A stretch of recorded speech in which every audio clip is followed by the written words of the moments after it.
تجارت احکام تجارت.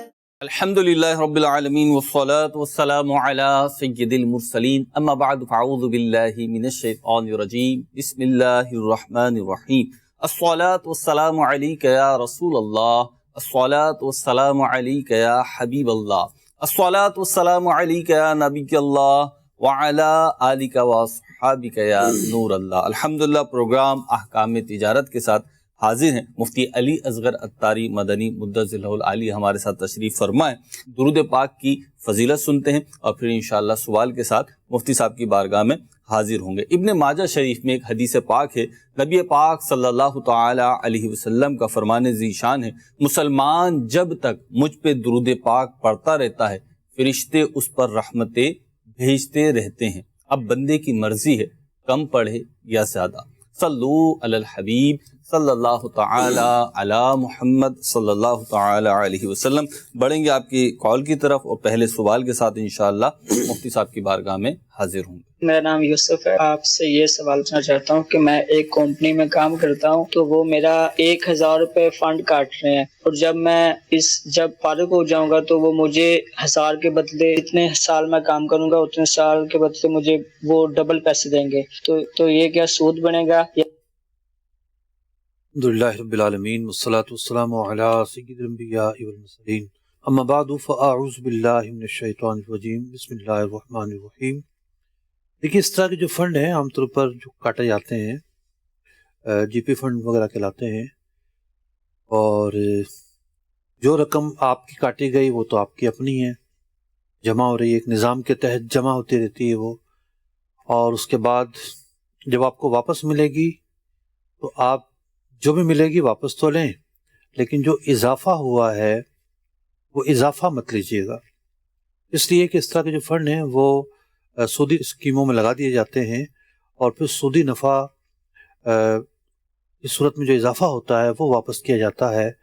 تو جو آپ کی رقم کٹی ہے وہ آپ وصول کریں، اور جو اضافہ ہوا ہے بغیر ثواب کی نیت کے اسے صدقہ کرنا، مستحق زکوٰۃ تک پہنچانا یہ ضروری ہوگا. سر کمپنی کا اس طریقے سے رقم کاٹنا درست ہوگا؟ دیکھیے یہ حکومتی قوانین کی وجہ سے ایسا ہوتا ہے، اور ایک باہمی رضامندی کا ماحول بھی ہوتا ہے. اصل چیز یہ ہوتی ہے کہ ایک ملازم ایٹ اے ٹائم جب جاب چھوڑتا ہے تو اس کے پاس تھوڑے بہت تو پیسے ہوں کہ وہ اسے کام چلا سکے، 2-4 مہینے گزار سکے. تو یوں ایک ریزرو فنڈ ہوتا ہے، یہ اس مقصد کے لیے یہ پیسے کاٹے جاتے ہیں. لیکن بدقسمتی کی وجہ سے اسے کسی ایسی اسکیم میں انویسٹ نہیں کیا جاتا کہ جو غیر سودی ہو. اگر غیر سودی نظام کو اپنایا جائے تو پھر اگر اضافہ ہوگا تو اس اضافے کو بھی تو ہم منع نہیں کریں گے، ٹھیک ہے، وہ فائدہ ہوگا تجارت کے حوالے سے. ٹھیک، اگلی کال دیجیے. ماشاء اللہ قبیلہ مفتی صاحب یہ رہنمائی فرمائیں، اور آپ سے رہنمائی لیتے ہی رہتے ہیں، مسلسل آپ کے پروگرامز دیکھتے رہتے ہیں، رہنمائی لیتے رہتے ہیں. بظاہر میں سوچ رہا تھا نہ آپ مجھے جانتے ہیں نہ میں آپ کو جانتا ہوں بظاہر، مگر آپ وہ شخصیت ہیں کہ جو مجھے جہنم سے بھی بچایا، مجھے حرام کمائی سے بھی بچایا ہے، مجھے میرے بچوں کو میری نسلوں کو آپ نے حرام سے بچایا ہے. کہ آپ کے پروگرام دیکھنے کی برکت سے جو آپ شریعت بیان فرماتے ہیں، شرعی احکام بیان فرماتے ہیں، اس کی روشنی میں ہم کوشش کرتے ہیں کہ جھوٹ بھی نہ بولیں، دھوکہ بھی نہ دیں، اور فزیکل ایکٹیویٹی ہو، پراپرٹی کا کام ہے میرا، تو اس حوالے سے میں آپ سے پوچھتا رہتا ہوں. آپ رہنمائی فرماتے رہتے ہیں، مجھ پر اور میری نسلوں پر آپ کا احسان ہے. اللہ پاک آپ کو جزا خیر عطا فرمائے، درازی عمر بالخیر عطا فرمائے. اسی طرح آپ پروگرامز کرتے رہیں، آپ کے اہل و عیال میں اللہ پاک برکت عطا فرمائے. عرض یہ ہے کہ آج رجحان آج کل بڑھتا جا رہا ہے، درزی ہو، پلمبر ہو، الیکٹریشین ہو یا کلر والا ہو، کہیں بھی مکان میں پتہ چلتا ہے تو وہ فون کر دیتے ہیں کہ یہ فلاں مکان ہے، یہ کرائے پہ ہے یا یہ سیل پر ہے، تو آپ اس کو دیکھ لیں اور مجھے بھی حصہ اس کا دے دینا. یہ رجحان بڑھتا جا رہا ہے، جبکہ آپ کہہ رہے تھے فزیکل ایکٹیویٹی ہونا ضروری ہے. تو اس حوالے سے تھوڑی وضاحت بھی فرمائیں فزیکل ایکٹیویٹی، اور کوئی ایسا حل ارشاد فرمائیں کہ ان کی بات ہم مان کر کوئی ڈیل کر بھی دیتے ہیں تو ان کو ہم حصہ بھی دیں، اور نہ ان کو گناہ ملے نہ ہم کو گناہ ملے. تو اس طرح کی وضاحت فرمائے دیں. یہ رجحان بڑھتا جا رہا ہے، تقریباً زیادہ ہو رہا ہے. جزاک اللہ خیرہ. جی مفتی صاحب، اتنی ساری دعاؤں سے آپ نے نوازا، اس کا شکریہ. اور اصل جو شکریہ ہے دیکھیے تو میرے لیے سنت کا ہے کہ جنہوں نے یہ احسان کیا ہم پر کہ مدنی چینل لانچ ہوا، اور یہ مدنی چینل جو ہے وہ گھر گھر تک پہنچا، لوگوں نے دیکھا. یہ پلیٹ فارم نہ ہوتا تو میں کہاں بیٹھتا, کہاں بات کرتا. جہاں آپ کی اس پلیٹ فارم نے جو ہے وہ نشو و نما کی ہے, وہاں میری بھی نشو و نما کی ہے, مجھے بھی بہت کچھ سکھایا ہے اور اب تک سیکھ ہی رہا ہوں. تو جو صورت آپ نے بیان کی ہے ایسا بلا شبہ ہو رہا ہے, لیکن جو درست طریقہ ہے اس پر عمل کرنا اتنا مشکل نہیں ہے. اس کی وجہ یہ ہے کہ وہ محض فون نہ کرے, آپ کو کہے کہ جناب آپ کے پاس چل کر آ جائے کہ بھئی ایک گھر ہے, جو مکان ہے اور وہ اویلیبل ہے اور آپ اس ڈیل میں مجھے اپنا پارٹنر بنا لیں. ظاہر بات ہے ایک ریئل اسٹیٹ جو بروکر ہے میوز بھائی جی وہ صرف پتہ چلنے سے تو نہیں کما لے گا نا, جی, اسے تو ایکٹیویٹی کرنی ہی پہلے پتہ چلے گا اسے, پھر وہ اس کو بیچے گا, جی, کنفرمیشن کرے گا, پھر آگے کا پھر وہ پروسیس. بیچے گا, اقرار پہ چڑھائے گا, پارٹی ڈھونڈے گا, اس شخص سے رابطہ کرے گا. تو اس کا کام محض اطلاع دینا ہوا. ٹھیک ہے, تو یہ اطلاع دینے والے کو اپنا اس ڈیل کا پارٹنر بنا لیا جائے. ٹھیک ہے, وہ چل کر جائے اور اس ڈیل کا پارٹنر بن جائے اور اسے آپ 10% دے دیں, 20% دے دیں, جو بھی حصہ اس کا بنتا ہے اسے دے دیں. اس کے ذمہ بھی چند کام لگا دیں کہ بھئی مالک کا پتہ لگاؤ, یا چابی لے کر آؤ, چابی دے کر آؤ, ٹھیک, پارٹی آ رہی ہے تم چلے جاؤ ذرا وزٹ کرا دو. ٹھیک. تو یوں آپ کی اس پارٹنرشپ کے اندر وہ کچھ نہ کچھ جو ہے وہ کام فزیکلی طور پر کر سکتا ہے, اس میں کوئی دشواری نہیں ہے. مفتی اگر آج کل کے دور میں اگر ہم دیکھیں جیسے انہوں نے کہا ہے تو مطلب صورتحال انہوں نے تو ایک کنڈیشن بیان کری, لیکن بہت ساری جگہوں پہ پرابلم یہ آ رہی ہے کہ وقت چینج ہوا ہے, دور تبدیل ہوا ہے, رابطے کے طریقہ کار تبدیل ہوئے ہیں. تو اب فزیکل یعنی ایک جو کمیشن ایجنٹ ہے یا ایک بروکر جو ہے وہ تو مڈل مین ہے نا, وہ دو پارٹیوں کو ملوا رہا ہے بیسیکلی. اب وہ ملوانے کے لیے فزیکل ایکٹیویٹی یوں ختم ہو گئی, اب تو بہت سارے معاملات میں پارٹیاں بھی نہیں ملتی, بالکل آخر سمجھ لیں جب سودا ہو رہا ہوتا ہے جب ملتی ہیں. تو اگر یہ فزیکل ایکٹیویٹی والی جو شرط ہے تو اس میں کوئی نرمی ہو جائے, کوئی رعایت ہو جائے. بعض اوقات میں عرض کرتا ہوں, بعض اوقات یہ ہوتا ہے کہ ہم ایک چیز کو فیس کرنے کے بجائے اسے مشکل سمجھنا شروع کر دیتے ہیں. کون سا ریئل اسٹیٹ بروکر ہے کہ جس کی انوالومنٹ کے بغیر, فزیکل ایکٹیویٹی کے بغیر ڈیل ہو جائے گی؟ بالآخر تو ہوگی فزیکل ایکٹیویٹی, ہوگی نا. جی, مطلب وہ دکھانے بھی لے کے جائے گا, کسی نہ کسی مرحلے پہ تو آ ہی جائے کرے گا, وہ جو ہے ڈاکومنٹ میں بھی انوالو ہوگا, وہ پیمنٹ میں بھی انوالو ہوگا. جی, ممکن ہی نہیں ہے کہ آپ سروس حاصل کر رہے ہیں ریئل اسٹیٹ بروکر کی اور اس کی فزیکل کوئی انوالومنٹ ہی نہ ہو. وہ صورتیں یہاں پر نکل جاتی ہیں کہ جو بالکل جگاڑ والی ہوتی ہیں. جیسے یہ جو سوال ہوا جی, محض دلالت تھی, اشارہ تھا کہ بھئی وہ ایک گھر آیا ہوا, وہاں پہ ذرا پتہ کر لینا. اس میں کیا ایسا کام ہوا؟ کوئی ایسا کام نہیں ہوا ہے. اسی طریقے سے بعض اوقات جو ہے نا دو بروکروں کے درمیان آپس میں ڈیلز ہو رہی ہوتی ہیں, وہاں ایسا ہوتا ہے کہ فزیکل ایکٹیویٹی نہیں ہوتی. ایسا نہیں ہے کہ بھئی سارے ڈیلز اب ایسی ہو گئی ہیں کہ فزیکل ایکٹیویٹی کی اہمیت ہی نہیں رہی ہے, ایسا نہیں ہے. شریعت مطہرہ کے جو مقاصد ہیں وہ مقاصد یہ ہیں کہ یہ جو کام ہے اس کام کو آپ پورے طریقے سے ادا کر پائیں. ٹھیک ہے, آپ گھڑی دکھانے نہیں لے کر جائیں گے تو کیسے اس کا کام ہوگا؟ آپ ڈاکومنٹ کی تیاری نہیں کروائیں گے, کیسے کام ہوگا؟ آپ پیمنٹ کے حوالے سے جو ہے نا وہ معاملات ہی نہیں کریں گے, کیسے کام ہوگا؟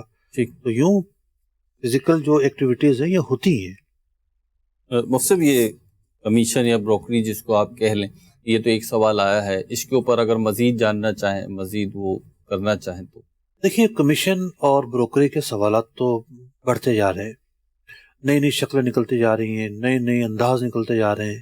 تو ہمارے ناظرین کو نو ڈاؤٹ سوال کرنے کا تو حق حاصل ہے, نئی صورتوں کے متعلق سوالات کریں, لیکن کچھ بیسک چیزوں کو لے کر, بنیادی چیزوں کو لے کر ماضی میں ہم نے کئی مواقع پر کمیشن پر پروگرام کیے ہیں, یوٹیوب پر موجود بھی ہیں, ان کو دیکھا جا سکتا ہے. ٹھیک. مفتی علی اصغر کے نام سے یوٹیوب چینل بھی ہے اور فیس بک پیج بھی, آپ اس کو فالو بھی کریں, لائک بھی کریں, سبسکرائب بھی کریں. انشاءاللہ یہاں سے جو مفتی صاحب کے نئی ویڈیوز آتی ہیں, نئے سوالات کے جوابات آتے ہیں, یا جو پروگرام احکام تجارت ہے, احکام قرآن ہے, احکام حج اور دیگر جو مفتی صاحب کے پروگرام ہوتے ہیں وہ اس یوٹیوب چینل پر جمع کر دیے جاتے ہیں, رکھ دیے جاتے ہیں. تو آپ ایک ہی جگہ سے مفتی صاحب کی ساری یہ اس ٹائپ کی چیزیں وہاں سے ملاحظہ فرما سکتے ہیں. اگلی کال دیجیے.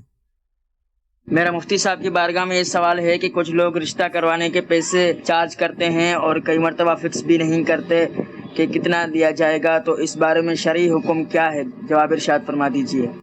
میرج بیورو کا کام چل رہا ہے۔ دیکھیے، رشتہ کروانے والا بھی دو پارٹیوں کو ملواتا ہے، اپنی محنت کرتا ہے، آفس کھول کر بیٹھا ہوتا ہے، بعض اوقات تو صدیوں سے یہ کام چل رہا ہے، آج سے نہیں چل رہا، صدیوں پرانی جو کتابیں ہیں ان میں یہ مسائل لکھے ہوئے ہیں کہ رشتہ کروانے پر جو ہے نا اجرت لی جا سکتی ہے۔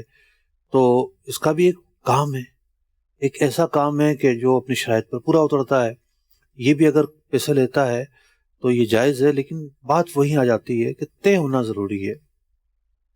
شریعت مطالعہ کو کوئی بھی ایسی ڈیل پسند نہیں ہے جو تنازع کی طرف لے جائے، جس کا انجام جو ہے وہ تنازع پر ہو۔ تو طے نہیں ہوگا تو تنازع ہوگا، اور تنازع ہونا شریعت کو پسند نہیں ہے، اس لیے طے ہونا ضروری ہے۔ مجھ سے رشتہ کرائیں گے، یہ صرف پارٹیوں کو ملوانا ان کی ذمہ داری ہے، اس رشتے کو نبھوانا بھی ان کی ذمہ داریوں میں آئے گا نہیں آئے گا؟ کہاں تک ان کا مطلب کردار ہو سکتا ہے؟ دیکھیے، ایک شخص نے مکان کی ڈیل کروائی، ٹھیک ہے، مکان کی ڈیل کروانے کے بعد وہ تو فارغ ہو گیا، ڈیل پوری ہو چکی ہے۔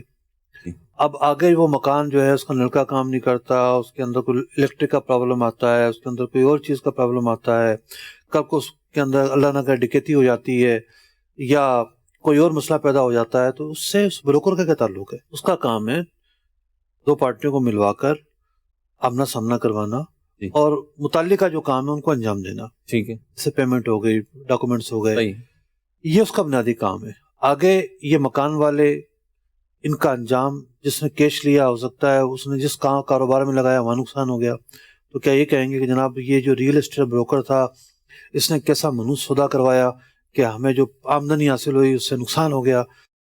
تو آگے تو اپنا اپنا نصیب ہوتا ہے۔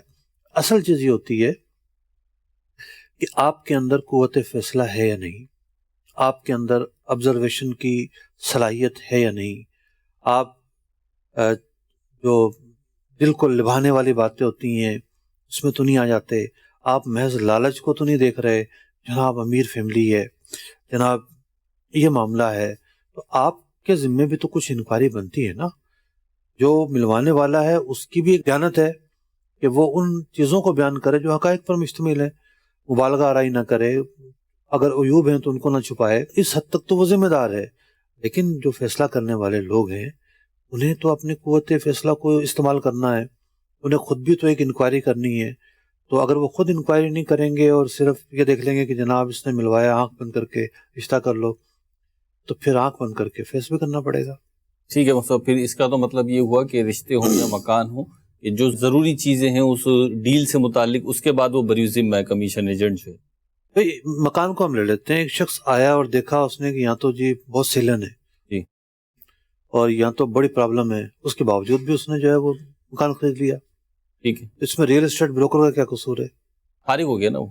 فارغ ہو تو اب کوئی بھی اگر خوشی آتی ہے، کوئی مطلب ایسی چیز آتی ہے، تو پھر مٹھائی کا بھی حقدار نہیں ہوگا، نہیں ہو گیا؟ اس چیز کی مٹھائی یہ مطلب یہی میں سوال کرنا چاہ رہا تھا کہ ایک تو سودا ہے نا وہ ہو گیا، اس کی جو کمیشن بنتا تھا وہ پیمنٹ بھی ہو گئی، لیکن اب اس حوالے سے کوئی بھی خوشخبری آئے گی، کوئی بھی اچھی بات ہوگی، تو اب ان کو جب اطلاع ملے گی تو مٹھائی کے لیے تو پہنچیں گے، یہ ہے مطلب۔ اچھا جی، شادی میں ہوتا ہے، شادی میں بھی ہوتا ہے اور دیگر جگہوں پہ بھی ہو ہی جاتا ہے۔ کاروبار میں اگر کہیں پہ کوئی کمیشن کا اس صورت بنتی ہے، اس میں اچھا فائدہ ہو گیا تو ٹھیک ہے، اپنے تو بروکری لے چکا ہوں، لیکن اب کیونکہ فائدہ ایکسٹرا آرڈنری ہوا ہے تو مٹھائی بھی ایکسٹرا آرڈنری ہونی چاہیے۔ اچھا ہم نے سنا تھا کہ وہ جو لوگ پہنچتے ہیں تالیاں بجاتے ہوئے وہی پہنچتے ہیں، اللہ، ٹھیک ہے، آپ تو نئی باتیں سنا رہے ہیں۔ دیکھیے یہ بندہ فارغ ہو گیا، آپ کی برکت ہے، پروگرام مقام تجارت میں بیٹھتا ہوں، اصل میں آپ سے لوگ سوال کرتے ہوں گے تو آپ تو جواب دے کر وہ فائل بند ہو جاتی ہے، مجھ سے سوال کرتے تو مجھے آپ کے سامنے پیش کرنا ہوتا ہے۔ ٹھیک ہے ٹھیک ہے، ہم سوال کرنے میں تھوڑی کر رہے ہیں، لیکن میں یہ عرض کر رہا ہوں کہ بھئی اگر کسی نے رشتہ کروایا ہے تو اب وہ کیا ضروری تھوڑی ہے کہ جناب اس کو مٹھائی بھی پیش کی جائے گی؟ ٹھیک، اگر کوئی بچہ پیدا ہو جاتا ہے، اصل چیز یہ ہے کہ دل کا سودا ہے، بندہ پیش کرنا چاہے تو اچھی بات ہے، کوئی ایشو نہیں ہے، تحفہ تحائف دینا، اس موقع پر جو ہے نا وہ صدقہ خیرات کرنا، مومن کا دل خوش کرنا ایک نیکی ہے، لیکن جبر نہیں ہے۔ ٹھیک، مطلب کوئی اس کو آپ شرمندگی نہیں دلوا سکتے کہ جی مجھے مٹھائی نہیں بھیجی، ایک مروت میں تو بول سکتے ہیں لیکن فورس نہیں کر سکتے. اگلی کال دیجیے. میرا مفتی صاحب سے سوال یہ ہے کہ بعض اوقات ہم جب کوئی چیز خریدتے ہیں یا کوئی سروس لیتے ہیں تو گورنمنٹ کی طرف سے اس چیز پر سبسڈی دی جاتی ہے، تو کیا ایسی سبسڈی ہمیں استعمال کرنا ہے، ایسی سبسڈی سے فائدہ اٹھانا کیا ہمیں جائز ہے؟ جیسے مثال کے طور پر حج کے موقع پر سبسڈی ملتی ہے، اسی طریقے سے بہت ساری ضروریات کی چیزیں ہوتی ہیں اس پہ سبسڈی ملتی ہے، تو کیا ایسی سبسڈی سے امیر اور غریب کا فائدہ اٹھانا کیا جائز ہے؟ دیکھیں، ریاست کا جو پیسہ ہے وہ کسی کے باپ کی جاگیر نہیں ہے. اس کو وہاں خرچ کیا جائے جہاں ضرورت ہے. جہاں ضرورت نہیں ہے وہاں خرچ نہیں کرنا چاہیے. پہلی بات تو یہ ہے. دوسری بات یہ ہے کہ جب بھی پیسہ خرچ کرنے کی بات ہوتی ہے، الاہم فالاہم کا اصول ہمیشہ سامنے رکھنا چاہیے. الاہم فالاہم کا مطلب یہ ہوتا ہے کہ جہاں زیادہ ضرورت ہے وہاں خرچ کیا جائے، پرائرٹیز بنیاد پر خرچ کیا جائے. اب جیسے حج وغیرہ پر سبسڈیز دی جاتی ہیں، میں یہ نہیں کہوں گا کہ یہ کوئی غلط کام ہے. ریاست بہت سارے کاموں میں جو ہے وہ سبسڈی دیتی ہے اور بہت ساری چیزوں کے اندر سہولت دیتی ہے. جیسے آج کل کھاد میں دے رہی ہے، ٹھیک ہے نا. اب کھاد کو ایک جس کی 1000 ایکڑ زمین ہے وہ بھی اس سے فائدہ اٹھا رہا ہے، جس کے پاس 1 ایکڑ زمین ہے وہ بھی اس سے فائدہ اٹھا رہا ہے. ایک جنرل سبسڈی دی جا رہی ہے گورنمنٹ کی طرف سے. ٹھیک ہے. پیٹرول پر سبسڈی موجود تھی، تو جس کے پاس جو ہے نا وہ 8 سلنڈر گاڑی ہے وہ بھی اس سے فائدہ اٹھا رہا تھا، جس کے پاس نہیں ہے وہ بھی اس سے فائدہ اٹھا رہا تھا. تو بعض اوقات کیا ہوتا ہے کہ کچھ چیزیں جنرل سینیریو میں دیکھنا ضروری ہوتی ہیں. اب مثال کے طور پہ گورنمنٹ جو ہے کوئی نہر کھدواتی ہے، گورنمنٹ کوئی روڈ بنواتی ہے، ٹھیک ہے. امیر بھی گزرے گا، غریب بھی گزرے گا، بالکل یہ رفاہ عامہ کے کام ہو جائیں گے. لیکن ایک اعتراض بہرحال بنتا ہے. وہ اعتراض یہ بنتا ہے کہ جی حج پر جانے والے کچھ وہ ہیں جو بہت امیر لوگ ہوتے ہیں، انہوں نے بھی فائدہ اٹھایا، کچھ وہ جو غریب ہیں انہوں نے فائدہ اٹھایا. لیکن کوئی نہ کوئی تو فارمولا ذہن میں ہوگا دینے والوں کے.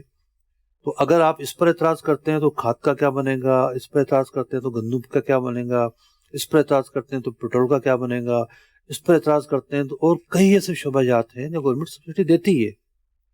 تو یوں بعض ایسی چیزیں ہیں جس کو ہم شریعت کا سوال قائم کر کے اصل جو ہے ہم سیاست کھیلنا چاہتے ہیں، ہم جو ہے نا وہ داؤ پیچ کھیلنا چاہتے ہیں.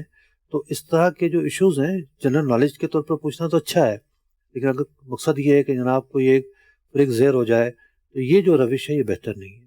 ٹھیک. اور سبسڈی لینا دینا مطلب لینے کے حوالے سے بات کر لیں. دینا تو آپ مجھ سے پوچھیں گے اگر میں نظام بناتا تو میں کیلکولیشن کرتا کہ بھئی جو حاجی جا رہا ہے اس کا ذریعہ آمدنی کیا ہے، ٹھیک ہے ٹھیک ہے، ٹھیک ہے اور اس کی انکم کیا ہے، ٹھیک ہے. کچھ سلیبس ہوتے ہیں، ٹھیک ہے نا، اس کو سامنے رکھ کے دیتا. ٹھیک. لیکن اگر جنرل دی ہے تو جنرل سبسڈی دینے کی مثالیں ہمارے سامنے موجود ہیں، صحیح. بہت سارے موجود ہیں. ٹھیک ایک ہوتا ہے کہ اس کام کا آئیڈیل طریقہ کیا ہونا چاہیے تھا، ٹھیک اور ایک ہوتا ہے اس کام کا جنرل طور پر درست ہونا. ٹھیک. تو دونوں میں فرق ہے. ٹھیک. اگلی کال دیجیے. مفتی صاحب سے میرا سوال یہ ہے، حج کا کون کون سا سامان ساتھ لے کر جانا چاہیے اور حج کے سامان میں رعایت کرانی چاہیے خرید و فروخت کے وقت یا نہیں، اس کے بارے میں رہنمائی فرما دیجیے.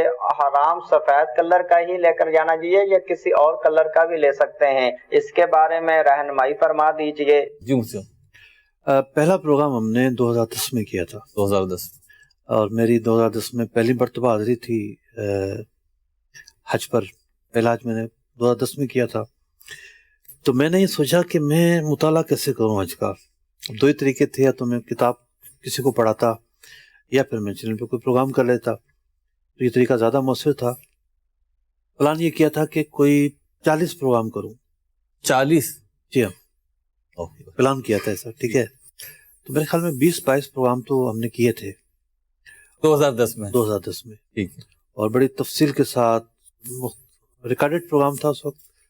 تو اس کے بعد پھر 2012 میں شاید لائیو کا سلسلہ شروع ہوا اور چلتا رہا، چونکہ 20-21 میں حجاج نہیں گئے، اس لیے 20-21 میں نہیں ہو سکا، اور 2022 میں ہونے جا رہا ہے. جو سوال انہوں نے کیا ہے سامان کی کیا تیاری کریں تو اس کا جواب تو ہم احکام حج میں دیں گے، وہ زیادہ بہتر ہے۔ اور جو آپ نے کہا کہ سفید چادر، دیکھیے جو بھی آتا ہے حج کرنے وہ سفید چادر ہی لے کر آتا ہے، سنت یہی ہے۔ اگر کوئی دوسرے کلر کی چادر پہنتا ہے تو دیکھیے ایک فتنے کا دروازہ کھلے گا، تو یوں بہرحال اس کو اس طرح نہیں کرنا چاہیے۔ اور کیا سوال تھا ان کا؟ حج کے سامان کی خریداری کرتے ہوئے رعایت لینا، ڈسکاؤنٹ کروانا۔ دیکھیے علماء نے یہ لکھا ہے کہ حج کے سامان پر دل کھول کر پیسہ خرچ کرے بندہ، اگر اس کی استطاعت ہے تو دکاندار جو کہتا ہے ادا کر دے، کیونکہ اللہ کی راہ میں یہ سفر ہے، اور سامان کی خریداری سے جو ہے اس سفر کے مصارف شروع ہو جاتے ہیں۔ یہ جو خرچہ ہے آپ اللہ کی راہ میں نکلنے کے لیے کر رہے ہیں، یہ پریپریشن ہے، یہ تیاری ہے، تو اس تیاری پر بھی وہی ثواب ہے جو اللہ کی راہ میں نکلنے پر ثواب ملتا ہے۔ اس بنا پر علماء کی عادت رہی ہے کہ سفر حج کے لیے جو چیزیں خریدتے ہیں اور یا اس دوران جو اخراجات ہوتے ہیں تو اس پر بارگیننگ نہیں کرتے، لیکن ہر ایک نے اپنی جیب دیکھ کر اس فیسلٹی سے فائدہ اٹھانا ہوتا ہے۔ یہ فیسلٹی ہے نا، یہ جی آخرت میں اجر و ثواب بڑھانے کی فیسلٹی، ٹھیک ہے، ٹھیک ہے نا، یہ لازم نہیں ہے۔ بعض اوقات وہاں یہ ہوتا ہے کہ ٹیکسی ڈرائیور جی کہتا ہے 400 درہم لوں گا میں، 400 درہم، 10 درہم کا وہ فاصلہ ہوتا ہے جی، اور وہ 400 مانگ رہا ہوتا ہے، اور لوگ انجان ہیں۔ بالکل انجان ہے، ٹھیک ہے، وہ 200 پہ آتا ہے، یعنی وہ جو ایک مشہور ہے نا ہمارے ہاں بارگیننگ، جی جی جی، 1000 کا بتا کے 200 کا دے دیتے۔ بالکل، تو بعض اوقات وہاں بھی ایسا ہو رہا ہوتا ہے، تو یوں بہت زیادہ اس طرح کا اگر ڈفرینس کہیں پر موجود ہے تو پھر آپ کو ترجیح کا تو حق حاصل ہے نا، کہ بھئی میں ٹیکسی میں کیوں 400 روپے لگاؤں، میں 400 روپے فلاں جگہ لگاؤں گا، جی ٹھیک ہے، فلاں جگہ لگاؤں گا، وہ بھی ایک لگانا موجود ہے، تو یوں دیکھ بھال کر بھی چلنا ہوگا، ان سب چیزوں کو دیکھتے ہوئے چلنا ضروری ہے۔ اب اس سے بھی آپ نے خریداروں کو تو نصیحت کر دی ہے، اور بہت پیاری نصیحت ہے، کتابوں میں لکھی ہوئی ہے، اعلیٰ حضرت کا بھی اس پہ حوالہ موجود ہے، لیکن جو دکاندار ہے جو چیزیں بیچ رہا ہے اس کو بھی کچھ ہاتھوں ہاتھی نصیحت کر دے، کیونکہ یہ چیزیں جو ہیں وہ اس کے تو حق میں جا رہی ہیں۔ دیکھیے دکاندار پوری ایک مارکیٹ ہوتی ہے جس کا تعلق حج سے ہے، احرام دیکھیے، ٹھیک ہے نا، ہمارے ملک سے اس سال تقریباً 81,000 لوگ جا رہے ہیں، تو 81,000 لوگ احرام خریدیں گے، 81,000 لوگوں میں سے ایک بڑی تعداد وہ ہے جو بیگ خریدیں گے، ایک سے زیادہ جو ہے بیگ خریدیں گے، پھر یہ ہے کہ چپلیں خریدیں گے، ظاہر بات حج پر جانے کے لیے ایک مخصوص چپل ہوتی ہے، مطلب 2 پٹی والی کینچی والی جو چپل ہے وہ زیادہ تر لوگ پہنتے ہیں، اور وہی پہننی چاہیے کیونکہ پاؤں کا جو برا ہوا حصہ ہے یہ نہیں چھپا سکتے، تو کینچی والی جو چپل ہے وہ اس حصے کو نہیں چھپاتی۔ پھر ایک سے زیادہ چپل بھی لے کر جانا ضروری ہے، اس کی وجہ یہ ہوتی ہے کہ بعض اوقات بھول جاتا ہے بندہ، اور اس دفعہ رمضان میں تو ایک عجب معاملہ تھا، پہلے دن میں آدھا گھنٹہ گھومتا رہا کہ چپل رکھنے کی جگہ کہاں ہے، چپل ہی رکھنے کی جگہ نہیں ملی، چپل رکھنے کی جگہ ہی نہیں، کم از کم میں کوئی 3 کلومیٹر چلاؤں گا، چپل کے لیے، چپل کہاں رکھوں میں، اللہ اکبر۔ کیونکہ میں بیگ لے کر نہیں آیا تھا لٹکانے والا، اب طواف میں چپل ساتھ ہوں یہ بھی نہیں چاہ رہا تھا، تو بہرحال میں مسجد کے اس طرف گیا، اپوزٹ سائڈ گیا، کسی اور طرف گیا، مجھے کہیں بھی چپل رکھنے کی جگہ نہیں مل رہی، پھر ایک جگہ لوگ رکھ رہے تھے کیونکہ جہاں ڈبے ہوتے ہیں وہاں سے چپل اٹھتی نہیں ہے، ورنہ صفائی کرنے والے اٹھا دیتے ہیں، بالآخر ایک جگہ رکھی، اور پھر یہی ہوا کہ عمرہ کر جب آئے تو چپل وہاں نہیں تھی۔ تو یہ بھی تو پاسبل ہے کسی نے رکھتے ہوئے دیکھ لیا ہو برکت کے لیے، نہیں وہ تو ساری چپلیں ہٹا دیتے ہیں پھر وہاں سے۔ دوستو ابھی آپ نے ایک بات کہی اور میرے ذہن میں جو ہے وہ ایک سوال تھا وہ ریکال ہو گیا، آپ نے فرمایا کہ بارگیننگ یا قیمت وغیرہ کے حوالے سے گفتگو، میں یہاں چاہوں گا کہ مدنی چینل کے ناظرین میں اسٹوڈنٹس بھی ہیں، ایسے اسٹوڈنٹ جو کسی جامعہ میں کسی یونیورسٹی میں فائنینس وغیرہ کے جو ہے نا وہ اسٹڈی کر رہے ہیں وہ بھی ہیں، اور دیگر افراد بھی ہیں، اور اس میں بہت سارے ایسے ہوں گے جو سروسز بیس کام کرتے ہیں۔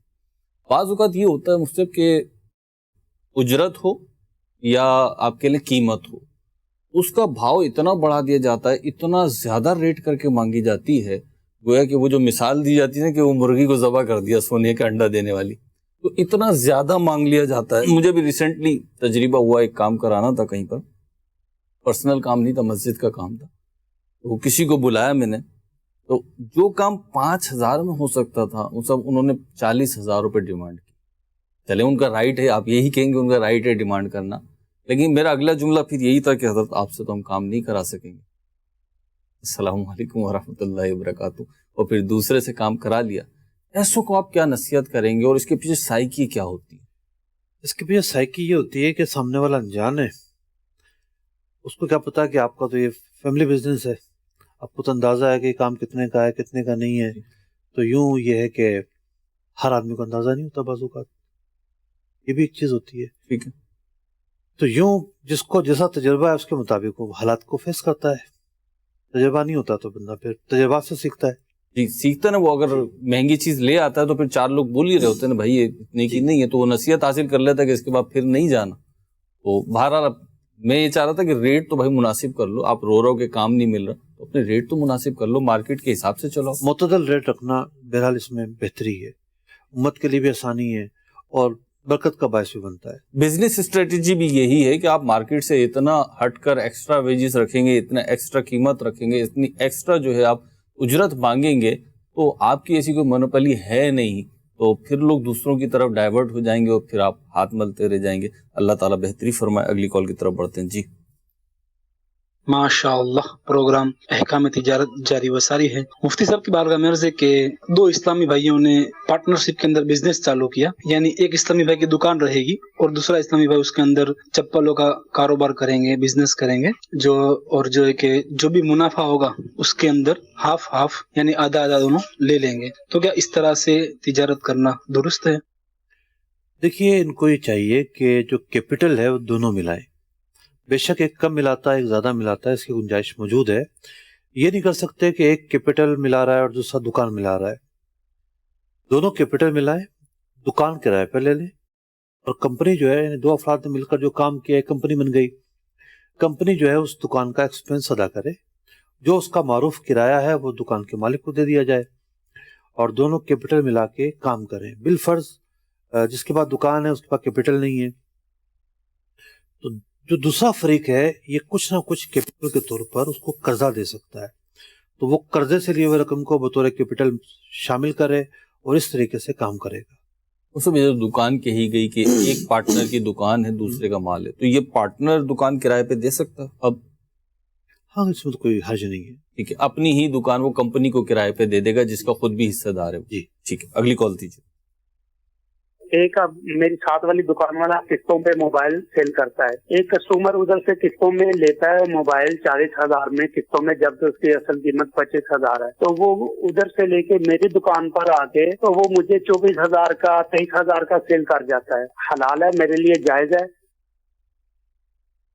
دیکھیے حلال اور جائز تو ہے، لیکن آپ تھوڑا سا سوچیں، اگر 15,000 کے بجائے آپ 5,000 کا نفع کما لیں اس موقع پر، اصل میں سامنے والے کی مجبوری ہے، اس کو کیش چاہیے، کیش اس کو کہیں سے ملتا نہیں ہے. اس کو یہ چیز نظر آئی کہ میں موبائل خریدوں گا اور یہ پھر جا کے مارکیٹ میں بیچ دوں گا تو مجھے یوں کیش مل جائے گا. اچھا اب میں نے مشورہ تو دے دیا، لیکن یہ مشورہ شاید میچ نہیں کرتا. اس کی وجہ یہ ہے کہ جس دکاندار کو یہ موبائل بیچ رہا ہے جی یہ بھی تو بیچے گا نا جی، اور یہ نقد بیچتا ہے جی، تو اس قسطوں والے نے ہو سکتا ہے بیچا ہی مہنگا ہو. یہی تو بتا رہے ہیں نا کہ 25,000 روپے اصل قیمت ہے اس کی. ٹھیک ہے نا، بیچا ہی مہنگا ہو. جی، تو جب بیچا ہی اتنا مہنگا ہے تو لا محالہ جو مارکیٹ پرائز ہے دکاندار تو اسی میں خریدے گا. تو ایسے موقع پر اگر کوئی کیش لینا چاہتا ہے تو یہ کہلاتا ہے پرسنل فائنینس. تو پرسنل فائنینس کا ماڈل ہمارے پاس موجود ہے دارالفتہ میں. اس کے مطابق آپ ڈیل کریں، کم نفع رکھ کے ڈیل کریں تاکہ سامنے والا جو ہے اس کو پیسے بھی مل جائیں، جو انویسٹ کر رہا ہے انویسٹ کرنے والا بھی نفع کما سکے. طریقہ تو یہ جائز ہے، شرعی اعتبار سے اس طریقے کو غلط نہیں کہیں گے، ایک کاروباری موڈ پر طریقہ موجود ہے. لیکن یہ ہے کہ آپ دیکھیں 40,000 روپے پہ 15,000 روپے اس کو لاس ہو رہا ہے. جی، یہ لاس ظاہر بات ہے اس کی کمر توڑے گا، اس کو پیسے واپس کرنے میں مشکلات پیدا کرے گا، اور اس کے لیے بہرحال جو ٹیکنیکلی طور پر اچھی ڈیل نہیں ہے۔ مختلف جیسے آپ نے اس میں شرعی حکم بھی بیان فرمایا اور مشورہ بھی ارشاد فرمایا، یہ بھی ارشاد فرمائیے کہ ایسا کر ہی کیوں رہا ہے کوئی شخص کہ ایک چیز 25,000 روپے کی مارکیٹ میں ہے اور وہ کوئی نیسیسری نہیں ہے، یعنی لائف کے لیے آپ کی زندگی کی ایسی ضروریات میں عمومی طور پر یہ شامل نہیں ہے کہ جس کے بغیر زندہ نہیں رہا جا سکے۔ دیکھیے وہ چیز تھوڑی خرید رہا ہے، چیز استعمال کے لیے تھوڑی خرید رہا ہے، وہ تو ایک حل ہوا ہے کہ اس کو تو کیش چاہیے، ہو سکتا ہے اس کی ماں اسپتال میں پڑی ہو سکتا ہے اس پہ کرایہ چڑھ گیا ہو، کرایہ اتارنے کے لیے پیسے نہ ہو اس کے پاس، تو یہ 4-6 مہینے اس نے گین کیے ہیں، تو یوں کوئی نہ کوئی تو مجبوری اس کے پیچھے ہوگی کام والا۔ جی ٹھیک، اگلی کال دیجیے۔ سوال یہ ہے کہ کمپنی آئٹمز پر لکھا ہوتا ہے کہ یہ جو چیز ہے یہ اتنی گرام ہے یا اتنے لیٹر وغیرہ ہے، لیکن بعض اوقات جو لکھا ہوتا ہے اس سے کم یا زیادہ ہوتا ہے، اور یہ فرق جو ہے کم یا زیادہ ہونے کا کبھی معمولی سا فرق ہوتا ہے اور کبھی بہت زیادہ بھی فرق ہوتا ہے، تو اس حوالے سے کوئی اگر مسئلہ ہو تو ارشاد فرما دیں۔ دیکھیے مسئلہ یہ ہے کہ عام طور پہ جو برانڈ کی چیزیں ہوتی ہیں وہاں تو کافی اس میں احتیاط برتی جاتی ہے، اور جو لکھا ہے وہی ہوتا ہے۔ کسٹمر کو پتہ ہے کہ کم ہے تو وہ دوسرا آئٹم لے لے، جو برابر ہے وہ لے لے، اور اگر زیادہ والی بات ہے تو کمپنی نے جب پیک کر کے بھیج دیا ہے چھٹاک دو چھٹاک پر، تو وہ جرا نہیں کرے گی، تو وہ تو اس کی طرف سے موجود ہے کہ بھئی یہ اتنے کا آپ کو ہم دے رہے ہیں، تو یہاں تھوڑی بہت اگر زیادتی آتی ہے تو اس پر تو کوئی قباحت نہیں ہوگی۔ مختلف جیسے انہوں نے فرمایا اور آپ نے ارشاد فرمایا کہ برانڈز جو ہیں وہ تو ظاہر سی بات آٹومیٹک مشینیں ہوتی ہیں، کمپیوٹرائز مشینیں ہوتی ہیں، تو جو انہوں نے عدد فکس کیا ہے چاہے وہ لیٹر میں ہو چاہے کلو گرام میں ہو۔ آج کل تو لیزر جو ہے نا، لیزر کے ذریعے میجرمنٹ ہو جاتی ہے۔ ہم گئے تھے ایک سلاٹر ہاؤس میں، پتہ ہی چلا کہ جناب اتنے کلو کی جو ران ہوگی وہ یہاں گرے گی، اتنے کلو کی یہاں گرے گی۔ ایک مرتبہ ہم العین میں گئے تھے، العین میں بھی جو ہے ایک مرغیوں کا سلاٹر ہاؤس تھا، تو ہم دیکھنے گئے تھے کہ ذبیحہ درست طریقے سے کر رہے ہیں یا نہیں کر رہے، تو وہاں کیا ہوتا تھا کہ ذبیحہ تو ہاتھ سے ہو رہا تھا، ٹھیک ہے، ذبح ہاتھ سے ہو رہا تھا، اور اس کے بعد پھر وہ مرغی چین پہ چلتی ہوئی اس کے پر اتر گئے، اس کی جو نا وہ آنتیں نکل گئی، سب کچھ ہو گئی۔ اب آخری مرحلے پر مرغی کا وزن کتنا ہے، ٹھیک ہے، تو آٹومیٹک طریقے سے لیزر کے طریقے سے پیمائش ہوتی تھی، اور اگر وہ 1 کلو کی ہے تو 1 کلو کی ٹوکری میں گرتی تھی، 1.25 کلو کی ہے تو 1.25 کلو کی ٹوکری میں گرتی۔ فروٹ میں بھی ایسے ہو رہا ہے، ٹھیک ہے نا، تو یوں میں نے برانڈ کا اس لیے کہا کہ اس میں کافی احتیاط برتی جاتی ہے۔ جی مصطفی برانڈ کا تو ہو گیا، لیکن بعض اوقات کیونکہ لوکل مارکیٹ میں بھی اگر ہم دیکھیں تو اب کم ہوتا جا رہا ہے کہ کسٹمر کے سامنے تولنا، ناپنا، وزن کرنا یہ قدرے کم ہوتا جا رہا ہے، اور رفتہ رفتہ شاید یہ ختم ہی ہو جائے اس طریقے سے۔ جو لوکل ہماری مارکیٹ ہے اس میں بھی اب پیکٹس بنا کے دکاندار رکھنے لگے، وہ شاید اس لیے کہ ایک دم رش لگتا ہے تو پیکٹس اٹھا کے دے دیتے ہیں۔ یہاں پر اگر کوئی دکاندار، کوئی مینوفیکچرر ہے، کچھ بھی ہے، وہ اگر جان بوجھ کے کمی کرتا ہے، چاہے وہ لیٹر میں ہو، چاہے کلو گرام میں ہو، چاہے میٹرز میں ہو، چاہے کسی اور میجرمنٹ کے طریقے سے ہو، اگر وہ جان بوجھ کے کوئی ایک گراف بناتا ہے کہ جناب اتنا کم دو، مثال کے طور پہ 1 کلو گرام میں 1000 ملی گرام ہوتے ہیں، آپ اس کو 970 ملی گرام پیک کرو، کون پکڑتا ہے؟ یہ جاتا گیا، کوئی کسٹمر بھی نہیں آیا، کلیم بھی نہیں ہوا، لیکن اس کا ایسا کرنا کیسا، اور جو اس کے پاس اس کے بدل میں انکم آئی اس کا کیا حکم ہوگا اور آپ کیا کریں؟ دیکھیے اس کے بدلے میں جو انکم آئی لامحالہ ایسا کرنا تو حرام ہے، مطلب پورا مال بول کر کم دیا اگر اس نے مال، تو یہ وہی مذمت ہے جس کا قرآن پاک نے بیان کیا ہے، کئی جگہوں پہ بیان کیا ہے کہ کم تولنے والوں کی یہی سزائیں ہیں، تو یہ کم تولنے ہی کی صورت ہے۔ ٹھیک ہے۔ دوسری بات یہ ہے کہ جو آپ فرما رہے ہیں کہ آج کل پیکنگ بڑھتی جا رہی ہے، جو گاہک کا رائٹ ہے وہ تو ختم نہیں ہو جائے گا نا۔ دکاندار کو یہ بات اپنے ذہن میں رکھنا ضروری ہے کہ اگر گاہک کہتا ہے میں تول کر لوں گا، یہ اس کا رائٹ ہے، آپ کو یہ پورا کرنا پڑے گا۔ یا گاہک دکاندار لے جاتا ہے، گھر میں جا کر تولتا ہے اور وہ واپس لے کر آتا ہے کہ اس کا وزن تو کم ہے، پیکنگ بھی نہیں کھلی ہوئی کہ بھئی اس نے نکال لی ہو، تو اس کو واپس لینا پڑے گی۔ وزن کی بنیاد پر جو چیز بیچی جاتی ہے اس میں وزن کا پورا ہونا ضروری ہے۔ اب ہمارے یہاں ایک کلچر بنتا جا رہا ہے جناب، بڑے بڑے سپر سٹور کھلتے جا رہے ہیں اور وہاں لوگ منہ بند کر کے بس ایک الگ ماحول کے اندر گوارا ہی نہیں کرتے پوچھنے کا کتنی ہے، کیا ہے، کیسے ہے، اٹھائے ٹوکری میں ڈالے چلے گئے. جی. تو گاہک کا ایک رائٹ ہے کہ وہ پتہ کرے کیا ہے، کتنے کی ہے، کیسی ہے. بہت ساری چیزیں جو ہم بعض اوقات پڑھتے نہیں ہیں. ٹھیک ہے نا، ہم پڑھیں تو اس میں بہت ساری چیزیں واضح ہو جاتی ہیں. میرا تو کئی دفعہ تجربہ ہوا ہے کہ جب چیزوں کو پڑھا ہے تو پتہ چلا کہ نہیں یہ نہیں لینی چاہیے بلکہ یہ والی لینی چاہیے. تو بہت سارے لوگ ہوتے ہیں ان کی پڑھنے کی عادت ہی نہیں ہوتی.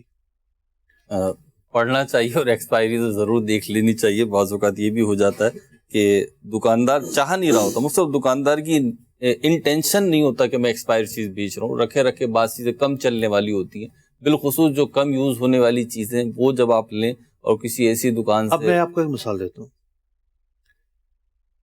ٹوتھ پیسٹ ہے، ٹوتھ پیسٹ پر لائنیں لگی ہوتی ہیں.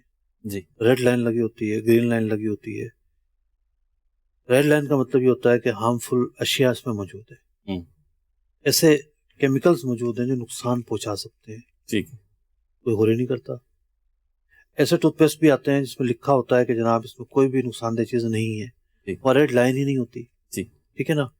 تو یوں ایک سوچ سمجھ کے فیصلہ کرنا اپنی صحت کے اعتبار سے، کوانٹٹی کے اعتبار سے، دیگر چیزوں کے اعتبار سے، بہرحال یہ ضروری ہے. تو یہ لائن جو ہے اگر میں اس کو پیسٹ ٹیوب تصور کروں تو یہ اس کا منہ ہوتا ہے اور اس کی جو بیس ہوتی ہے یہاں پہ اکثر یہ لائن ہوتی ہے. تو دیکھنا ساری دنیا چاکلیٹ کھا رہی ہوتی ہے. اب تو پھر باہر سے چاکلیٹ آنے پہ پابندیاں لگی ہیں. لگے رہے تو اچھا ہے، بہت اچھا ہے. ہو سکتا ہے بچے بھی دیکھ رہے ہو ہمارا. نہیں، اس کی وجہ یہ ہے نا کہ پاکستان میں بھی تو بن سکتی ہیں چاکلیٹ. ٹھیک، اپنی پروڈکشن کریں. مطلب دیکھیں، میں نے اس معنی میں کہا ہے کہ جو باہر سے آتی ہیں بہت ساری چیزوں پر لکھا ہوتا ہے اس میں جیلیٹن ہے. اب جیلیٹن کا مطلب یہ ہے کہ اس کے اندر ہڈیوں کا گودا ہے. اب وہ جو ہڈیوں کا گودا ہے جناب، وہ ہڈیوں کا گودا اگر وہ یورپ میں جانور کٹا ہے، اگر وہ گائے بھی ہو، اگر وہ اونٹ بھی ہو، بکری بھی ہو، تو کیا ضروری ہے کہ اس کو سلاٹر بائی ہینڈ کیا گیا ہو، حلال ہی ہو. ٹھیک ہے نا. تو اگر وہ حلال نہیں ہے تو وہ گودا کس طرح حلال ہو سکتا ہے؟ اور جس چیز میں وہ شامل ہوگا پروڈکٹ میں وہ کیسے حلال ہو سکتی ہے؟ ٹھیک ہے نا. حالانکہ گورنمنٹ نے کچھ اقدامات کیے ہیں پچھلے دنوں کہ جناب جو چیز باہر سے آئے گی اردو میں بھی لکھا ہونا چاہیے. یہ کیا چیز ہے؟ یہی وجہ ہے کہ بہت سارے برانڈز ایسے ہیں کہ جو لکھتے ہیں اردو میں بھی کہ جناب یہ فلاں فلاں فلاں چیز ہے. تو یوں نہ دیکھنے کی وجہ سے بہت ساری غلطیاں ہو رہی ہوتی ہیں. حالانکہ بہت ساری چیزوں پہ لکھا ہوتا ہے کہ اس میں جیلیٹن نہیں ہے. ٹھیک. تو یوں جب آپ دیکھیں گے، توجہ کریں گے، تو تبھی آپ ان چیزوں سے بچ پائیں گے. ٹھیک، اگلی کال دیجیے. میرا مفتی صاحب کی بارگاہ میں سوال عرض یہ ہے کہ آج کل پراپرٹی ڈیلرز کو اگر کوئی چیز بیچنے کے کہیں کہ ہم 50,000 میں یہ چیز بیچنا چاہتے ہیں، وہ آگے 60,000 میں بیچ کر کمیشن بھی لیتا ہے اور 10,000 اوپر والے بھی لیتا ہے اور دونوں طرف یعنی کمیشن لیتا ہے. کیا ایسا اس کا لینا درست ہے؟ برائے کرم شرعی رہنمائی فرما دیجئے. 10,000 اوپر کون سے؟ 50,000 کی چیز بیچ دینا. میری ایک مثال دی انہوں نے، کوئی چیز ہے اور وہ اس کو بروکر کو کہا کہ جی مجھے 50,000 روپے تک کی بیچ دینا ہی. اب اس نے آگے کسٹمر سے طے کر لیا جی 60,000 میں، لیکن اس کو 50,000 ہی دے رہا ہے. وہ ٹاپ رکھنا جسے ہمارے یہاں کہا جاتا ہے اس کا یہ تو واضح طور پر حرام ہے اور یہ تو عمل بڑھتا ہی چلا جا رہا ہے، بڑھتا ہی چلا جا رہا ہے. حالانکہ لوگوں کو بالکل احساس نہیں ہے. اللہ تعالیٰ نے آپ کو ذریعہ روزگار دیا ہے، آپ کو کمیشن مل رہی ہے، بھائی آپ کمیشن لو. نہیں، ریئل اسٹیٹ بروکر سمجھتا ہے میں نے تو جناب چھپڑ پھاڑ کے لینا ہے اور وہ یہ حرام طریقے سے آمدنی حاصل کرنے میں قباحت محسوس نہیں کرتا اور حرام کمایا جا رہا ہے، کمایا جا رہا ہے، کمایا جا رہا ہے. سب نہیں کرتے ایسا، لیکن مارکیٹ میں یہ رجحان بہت زیادہ بڑھتا چلا جا رہا ہے. سر آپ نے جواب تو ارشاد فرمایا، یہ بھی ارشاد فرمائیے کہ بہت ساری فیلڈز میں اور بہت سارے مواقع پر پرابلم یہ ہوتی ہے کہ ناجائز، حرام، غیر شرعی طریقے سے ایک اچھا اماؤنٹ آتا ہوا نظر آ رہا ہے. میں صرف اس وقت مالی معاملات کی بات کر رہا ہوں. مجھے فائدہ ہوتا ہوا نظر آ رہا ہے، کسی کو فائدہ ہوتا ہوا نظر آ رہا ہے. سوچتا ہے یہ اتنی سی تو بات ہے، چلو کر لو. اب وہ اتنا بڑا فائدہ چھوڑنا یہ بڑا مشکل ہوتا ہے مجھ سے. مطلب اگر میں عوامی بات کروں تو مشکل ہوتا ہے. یہی تو امتحان. ایک صاحب سے ملا، پوچھا کیا کرتے ہیں، کیا ڈیوٹی ہے، کیا نہیں ہے. کسی محکمے میں تھے. وہ کہنے لگے کہ میرے پاس جو ہے وہ ترقی کا موقع آیا تھا، میں نے کہا میں نے ترقی نہیں کرنی. میں نے کہا کیوں بھائی؟ کہنے کا ترقی کر کے میں سپروائزر بنتا. سپروائزر جب میں بنتا تو پھر میرے ذریعے جو کام ہوتے اس میں دوسروں کو حصہ جاتا. وہاں اس محکمے میں حصہ لازمی ہے, حصہ ضرور جاتا ہے. تو مجھے فورس کیا گیا کہ نہیں تم نے جانا ہے آگے. تو کہا کہ جب میرا ٹیسٹ ہوا تو میں نے جان بوجھ کے غلط جوابات دے دیے. بچنے والے تو یوں ہی بچتے ہیں کہ ہم کیوں انوالو ہوں. تو یہ رشوتیں, یہ جناب بڑے بڑے رشوتوں کے بنڈل, نہ جانے کیا کیا وہ ذرائع آمدنی کہ جس کو بڑا آسان سمجھا جاتا ہے, لیکن اگر وہ حرام ہے. اب آپ جوئے کو لے لیں نا, جو جوا کھیلتا ہے وہ سب چیزیں جوئے سے بناتا ہے, حرام ہے. مطلب پاکستان میں تو بہت ہی شاذ و نادر کام ہے شراب کا, اور وہ بھی غیر مسلموں کے نام پہ لائسنس ہوتے ہیں. لیکن بہت سارے ایسے مسلمان ہیں جو یورپ میں, امریکہ میں شراب کے اسٹور چلاتے ہیں, شراب بیچ رہے ہوتے ہیں, خنزیر کا کام کر رہے ہوتے ہیں. یہاں بھی بہت سارے لوگ حرام اور ناجائز کام کر رہے ہوتے ہیں. تو اصل چیز ہے اللہ رب العزت کی توفیق. انہوں نے اللہ تعالیٰ سے مانگا ہی نہیں ہے. مانگ کر تو دیکھیں, اللہ تعالیٰ سے اس کا کرم مانگیں, اس کا لطف مانگیں, اس کی رحمت مانگیں, تو پھر آپ ان چیزوں سے نکلیں گے. آپ کہتے ہیں کہ بھئی یہی دنیا اچھی ہے, تو پھر تو یا آپ اللہ کی رضا کو پالیں یا دنیا کو پالیں. دونوں چیزوں میں سے ایک ہی چیز پا سکتے ہیں. مدنی چینل کے ناظرین, ہمارے پروگرام کا وقت اختتام کو پہنچا. مدنی چینل دیکھتے رہیے. صلو علی الحبیب صلی اللہ تعالی علی محمد صلی اللہ تعالی علیہ وسلم. احکام تجارت، احکام تجارت.